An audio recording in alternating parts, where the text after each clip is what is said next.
Cool evening and happy Halloween. I'm Chandler Guadagnine with your BYU-Idaho radio evening headlines for Thursday, October 31st, 2024. The number of Wyoming voters registered as Democrats is at a low point, and there are few candidates with the party on the ballot. The Wyoming News Service reports that as Election Day approaches, the party is hoping to rally its membership. In Wyoming, Republicans hold the state's top 5 offices and have supermajorities in both chambers of the legislature.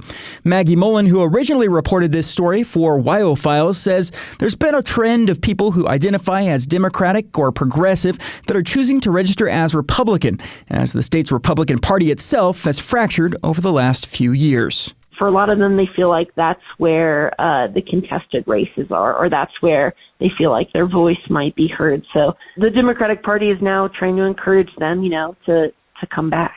According to the latest numbers from the Secretary of State, of the nearly 140,000 voters in Wyoming, fewer than 27,000 of them are registered Democrats, or roughly 11%. Wyoming Democratic Party Chair Joe Barbuto wrote in an op-ed that efforts to moderate the GOP by voting on their ballots haven't worked. He also wrote, Democrats, it's time to come home. Mullen says people are sometimes surprised to learn that a major political party in the state is defined not by how many voters are registered with the party, but by how its candidates perform.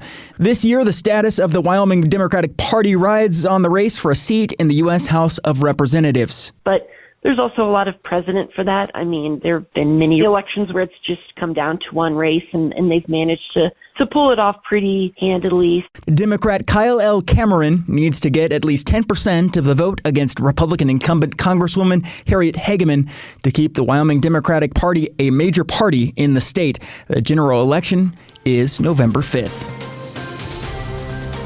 The roads are about to get a lot more treacherous thanks to the incoming winter. To help promote safe winter driving and reduce the risk, the Idaho Transportation Department is hosting winter driving classes across the state.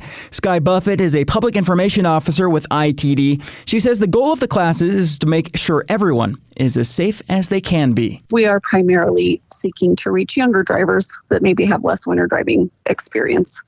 And a huge part of the road staying safe, which is one of our main goals, of course, is that people know how to drive in the winter. And our winters are, legit winter here in eastern Idaho. She also offered some quick tips to get drivers started. Winter absolutely means slowing down. The speed limit and your cruise control do not apply anymore when there is ice and snow on the road.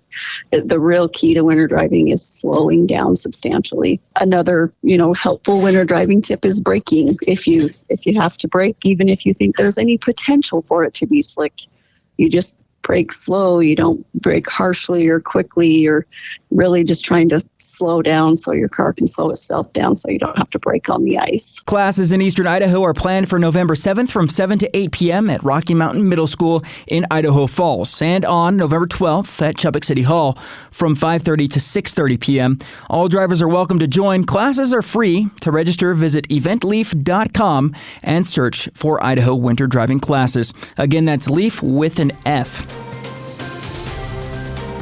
Flatbed Fighting, a Rexburg boxing gym that just opened a month ago, is exchanging the boxing ring for a dance floor tonight. Joseph Raymond, one of the founders of Flatbed Fighting, says the gym is open every Thursday night from 8 to midnight for individual training and sparring sessions. Tonight, the gym is hosting a Halloween dance party. We had to realize that most people probably won't be going to a boxing ring on Halloween night, so we decided we're going to put the ring away. We might still have a couple bags up just to have the look of it, but we're just going to have a big dance party. A local DJ Frank, will provide the music. The party will also have a costume contest with a prize given to the winner. The address of the gym is 433 Airport Road here in Rexburg. Admission costs $5. You can pay for admission at the door through Venmo or with cash. Usual Thursday boxing sessions cost $5 as well. Raymond says that he has plans to expand the services at the gym in the future. Eventually, we'd like to have people come in to train others, and pretty soon, if people stay tuned on our Instagram, then we'll have classes coming up. To stay up to date on Flatbed Fighting, follow their Instagram account at flatbed_fighting. Thanks for giving us your ear tonight. These have been your evening headlines for October 31st, 2024. More great content is available on our podcast feed. Just search for BYU-Idaho Radio on your favorite podcast app.